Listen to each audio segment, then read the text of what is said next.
Esse livro se chama A Pedagogia do Oprimido. Ele é um marco na obra do educador Paulo Freire, um grande pensador brasileiro das ciências humanas e um dos mais reconhecidos em todo o planeta. Ele foi professor das universidades de Harvard, nos Estados Unidos, e Cambridge, na Inglaterra, e teve mais de 40 títulos de doutor honoris causa em importantes universidades, como Oxford, na Inglaterra, e Coimbra, em Portugal. Agora, em setembro, comemora-se o centenário do nascimento deste brasileiro de Pernambuco. E nós fomos ouvir alguns dos principais estudiosos de sua obra para entender a sua importância e, ao mesmo tempo, por que ele tem sido vítima de tantos ataques extremistas. Jamais me sectarizei, jamais fui intolerante. Eu tenho um gosto de respeitar as diferenças, que me abre democraticamente no mundo e ao mundo. Os caras estavam há 30 anos massificando, tem muito formado aqui em cima dessa filosofia aí do Paulo Freire da vida, esse energúmeno aí que, né? Foi o ídolo da esquerda. Paulo Freire, eu vejo nesse caso como um bom adversário, porque o sistema que ele montou é ruim, as falas dele são super confusas, o resultado é péssimo e ele é muito feio. Então é fácil de bater. Paulo Freire tem uma obra tão vasta, provavelmente um dos pensadores brasileiros mais conhecidos e renomados em todo o mundo. E, no entanto, nos últimos anos é constantemente vítima de ataques e talvez seja mais conhecido das novas gerações por adjetivos chulos contra ele lançados pela atual administração, por membros da atual administração federal, do que propriamente por sua obra. Talvez muita gente nem saiba quem ele foi, mas o associa a alguns adjetivos negativos, o que talvez, segundo nosso comentarista Mário Sérgio Cortella, talvez até o deixasse orgulhoso. Por quê? Como foi que Paulo Freire foi ser tão odiado pela direita e tão reconhecido por educadores em todo o mundo? Há duas questões aí, Leão, que a gente não pode esquecer. Primeiro, Paulo Freire jamais seria contra que alguém contra ele fosse. O que ele seria contra é que quem contra ele fosse não pudesse ser contra ele. Porque Paulo Freire era um democrata. Acho que em alguns momentos Paulo Freire, ele até riria, né, de algumas situações, mas ele levava muito a sério, quem tinha argumentos contra ele. Ele não dizia assim, você é tonto, você não entende, né, eu viajei pelo mundo todo, eu sei, eu ensinei em Harvard. Ele dizia, não, como é que você pensa isso? Vamos, senta aqui, me explica, por quê? Essa ideia de uma argumentação, de uma razão argumentativa, era algo que fazia dele alguém que acolhia. Mas ele não é aceitador de qualquer coisa, não é assim, vale tudo. Se tem argumento, isso vale. Chamá-lo de energúmeno, provavelmente ele olharia, diria, de onde você tirou essa ideia? Né? Isto é, qual é o fundamento que você está dizendo? Né? Isso é uma opinião ou é uma avaliação epistemológica? Quando aquela marca um pouco disso. Mas ele tinha um grande bom humor, né, em relação a várias coisas, mas era muito sério em relação à mentira. A teoria do Paulo Freire se apresenta aí como uma teoria contra-hegemônica, que é uma das que atuam alimentando a resistência à opressão, a resistência ao autoritarismo, a resistência a essa organização baseada nas mentiras, né?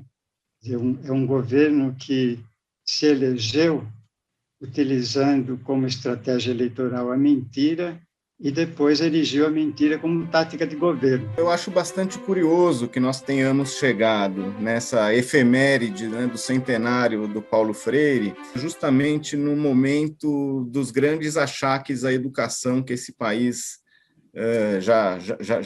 já testemunhou, já viveu. Paulo Freire é indispensável quando nós queremos pensar a educação ou sua agência principal, a escola, quando nós queremos que ela se coloque ao lado dos movimentos sociais que, por sua luta, por sua resistência, têm sido capazes, nesse momento, de conferir uma visibilidade, talvez também inédita, a grupos sociais que sempre estiveram, e aí vou usar um termo bem freiriano, relegados à cultura do silêncio. Ele nasce em Recife, em 19 de setembro de 1921, e ele vem de uma família de classe média. Com a crise de 29, né, eles tiveram um problema econômico, tiveram um rebaixamento da condição social. Tive a experiência física, material, do que é para uma criança estudar com fome. E por isso mesmo eu estudei tarde. A opção dele por fazer direito, ele acaba se formando, mas ele não gostou. E ele acaba indo para a área de educação, que era onde ele já estava trabalhando. Um dos primeiros trabalhos dele foi ligado ao SESI, antes da experiência de Angicos.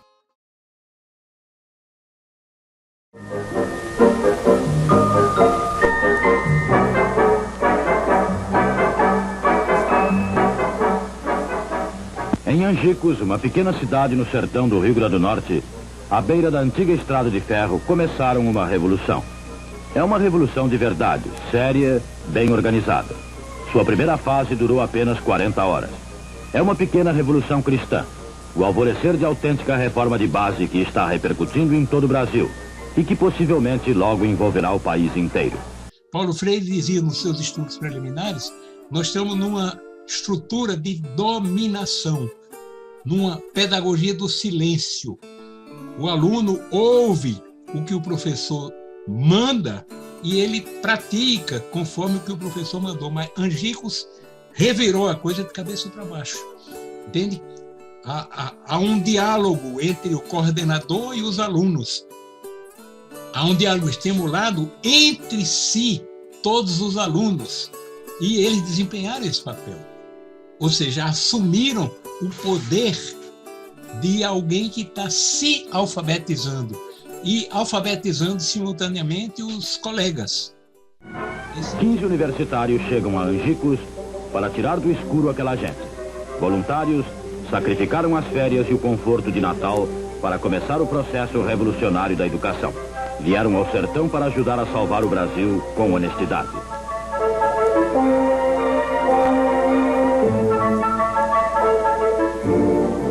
Convocaram os alunos e explicam que é possível ler e escrever com apenas 40 horas de aula e sem cartilha. Integraram-se no grupo, ouviram os seus problemas, recolheram um vocabulário básico da região, instalaram as salas de aula nas casas maiores, trouxeram cadernos, lápis, lampiões de querosene e também ânimo e a verdadeira esperança.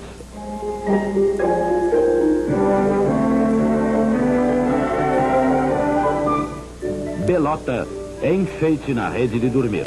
É uma palavra local típica e foi escolhida como a primeira a ser projetada no escuro para os alunos.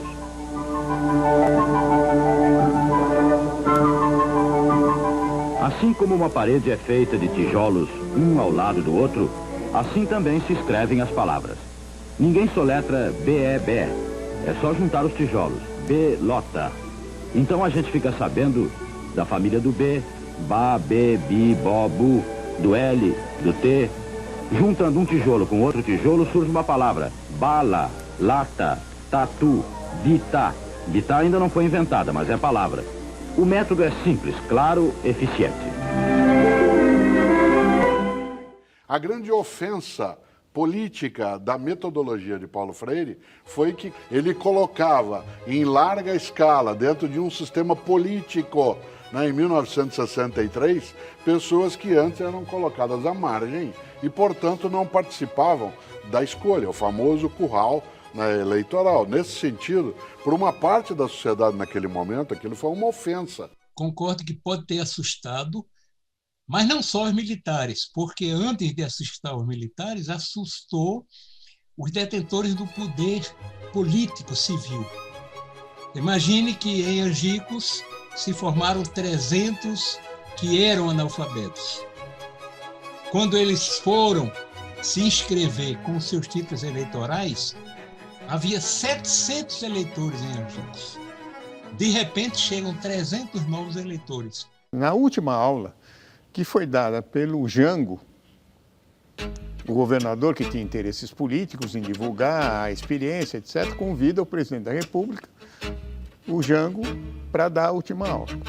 E lá tinha vários convidados, inclusive o chefe da região militar, que nada mais, nada menos era o Castelo Branco. Castelo Branco, que participou do encerramento. À noite, quando foram jantar, já em Recife, na casa do governador de Pernambuco, ele tinha ouvido o discurso de Paulo Freire e sentou junto de Paulo Freire para dizer: eu desconfiava que o senhor era subversivo, mas agora eu tenho certeza, porque o senhor demonstrou ali no seu discurso que é contra a hierarquia, e nós não podemos admitir isto. Estou falando só da conversa dele. Entende? Ele veio e era o direito dele, ele era o chefe do comando militar de toda a região do Nordeste, e ele veio junto com o Cruel, que era o chefe da Casa Militar da Presidência da República, junto com todos os governadores do Nordeste, junto com o Celso Furtado, o ministro da Educação, etc. E o Castelo Branco comenta com os jornalistas lá o seguinte: estão criando cascavéis no Nordeste desse país. Isso não intimidou Paulo Freire também, não intimidou o presidente da República, tanto que poucos meses depois o presidente convidou Paulo Freire para abrir uma atividade similar para levar para o Brasil todo, no próprio Ministério da Educação. O Plano Nacional de Alfabetização, que foi criado em janeiro de 64, por decreto, e que Castelo Branco exigiu do presidente interino da República que faça um decreto no dia 10 de abril, dia 1º ele foi eleito, mas no dia 10 de abril ele exigiu que o presidente interino faça esse decreto fechando o Plano Nacional de Alfabetização e assumiu somente no dia 15. Primeiro ele estava em Brasília quando teve o golpe, e ele ficou um tempo lá. Ele mandou os filhos para Recife, ele e a esposa, a Elza, lá em Brasília durante um tempo. Quando a coisa acalmou, ele perguntou, fez os contatos para ver se ele poderia voltar. Ele voltou. E em um certo momento ele foi chamado a dar explicações e ficou um primeiro momento preso. Depois soltaram, alguns dias depois voltaram a pegá-lo, ele ficou preso novamente, num total de em torno de 40 dias. E nesse período que ele lá estava, né, souberam que ele estava lá, um professor. Né, parte aqueles que lidavam quase entre sargentos, né, e tenentes, souberam que Paulo Freire lá estava e souberam que ele era um especialista em educação de adultos, em alfabetização de adultos. E ele dizia que um dia um tenente, acho, ou um capitão, não me lembro, chegou para ele e disse assim: professor, a gente soube que o senhor é um especialista em educação, alfabetização de adultos, a gente tem vários recrutos aqui que não são alfabetizados, o senhor não podia alfabetizá-los, dado que o senhor vai ficar um tempo aqui preso? Ele dizia assim: menino, mas é por isso que eu estou aqui. Evidentemente, eu fui preso, eu fui exilado por causa da ditadura, quer dizer, a ditadura militar de 64 considerou, e não só considerou, mas disse por escrito, publicou, que eu era um perigoso subversivo internacional, um inimigo do povo brasileiro e um inimigo de Deus. Quer dizer, ainda arranjaram essa carga para mim de ser inimigo de Deus. Ele prestava atenção nas pessoas que estavam falando com ele, de modo sincero. Eu sempre conto isso.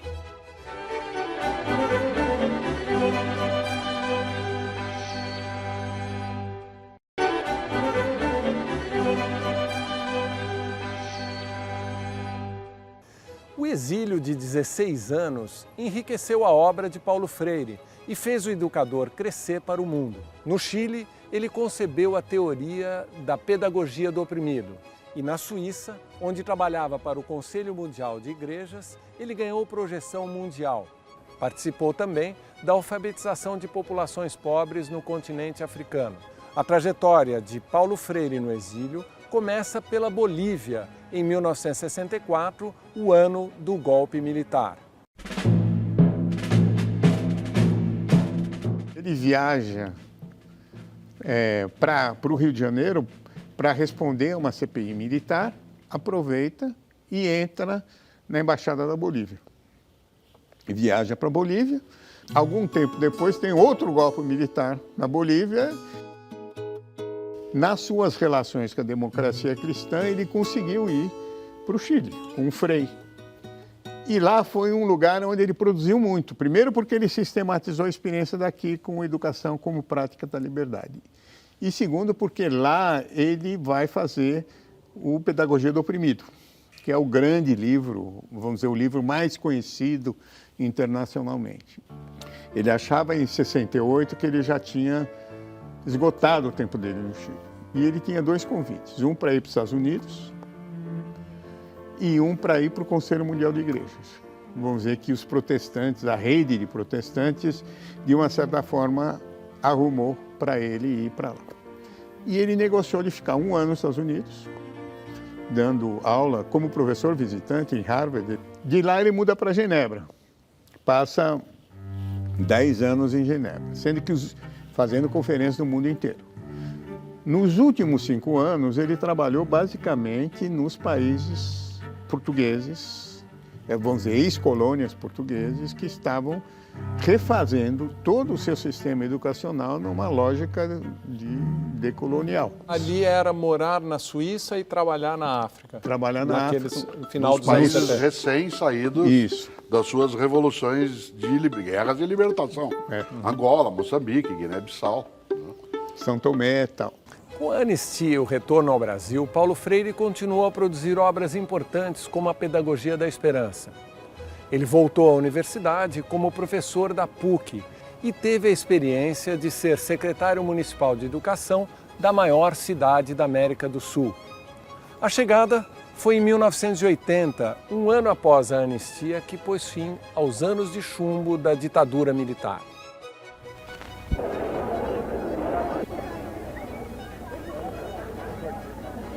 Anos de ausência do Brasil exigem de mim um processo de reaprendizagem do Brasil. E o respeito que eu tenho ao povo brasileiro não permite que eu chute. Entendeu? Eu não posso dar aqui nenhum palpite em torno da vida política brasileira ao chegar ao Brasil hoje, por uma questão de respeito mesmo ao povo brasileiro. Eu tenho que reestudar, eu tenho que reaprender, eu tenho que me intimizar de novo com a realidade brasileira. Hoje um programa muito interessante, nós vamos falar a respeito de educação. Presente aqui conosco o secretário municipal da educação, professor Paulo Freire. Tenho horror a dar conselhos, e não dou nem a meus netos. Se tivesse de dar algum conselho a vocês aqui hoje, seria exatamente o seguinte. Primeiro, não deixem morrer em vocês os jovens que vocês estão sendo e os meninos e meninas que vocês foram. Segundo, por isso mesmo, não permitam matar em vocês a curiosidade permanente diante do mundo.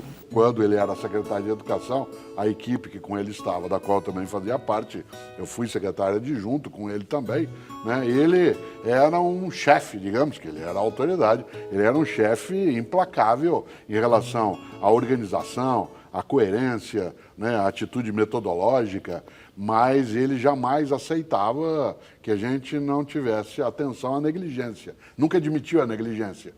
Né, que a gente achasse que não tinha que prestar atenção só porque essa pessoa era alguém que estava fazendo uma reclamação. E ele prestava atenção nas pessoas que estavam falando com ele, de modo sincero. Eu sempre conto isso. Quando alguém estava falando com ele, claro que nos tempos pandêmicos ele não poderia fazê-lo, se cá estivesse, ele tinha o hábito de pôr a mão de leve no ombro da pessoa, e enquanto ela falava, ele ouvia. Uma autoridade pública, como era o caso dele como secretário, quando você está andando no meio de uma população, numa região da cidade, é muito abordado. É muito usual que a autoridade, eu fui, eu sei, né? Você é abordado, a pessoa fala alguma coisa e você até se desvencilha, sai porque você tem. Ele parava e ficava ouvindo. E a pessoa dizia, não, porque o meu filho ali, né, na cidade de Tiradentes.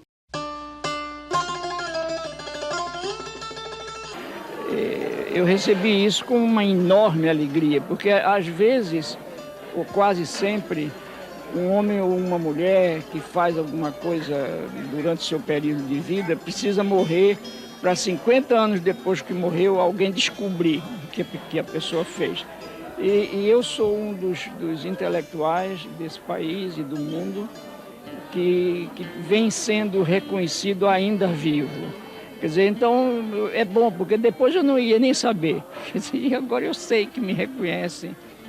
Isso não me faz besta, não me faz um idiotão aí, um sujeito, mas me dá uma enorme alegria. Uma das coisas que muitos criticaram era, bom, o seu método é um método tradicional, não tem, houve uma evolução muito grande. Ele falou, claro, houve uma evolução muito grande, e reconheço, né, essa evolução, e ele sempre dizia, não me imitem, me refaçam. O pensamento de Paulo Freire, ele está sendo muito retomado nos 5 anos mais recentes, exatamente porque o fato, né, de o terem trazido e responsabilizado sobre coisas que ele não tem a responsabilidade nem individual e nem na dimensão, trouxe o pensamento de Paulo Freire à pauta. Você se lembra que se buscou desde, né, um tempo, ele é o patrono da educação brasileira. Sim, se tentou tirar isso. Tirar dele. No dia que eu dei um curso na Universidade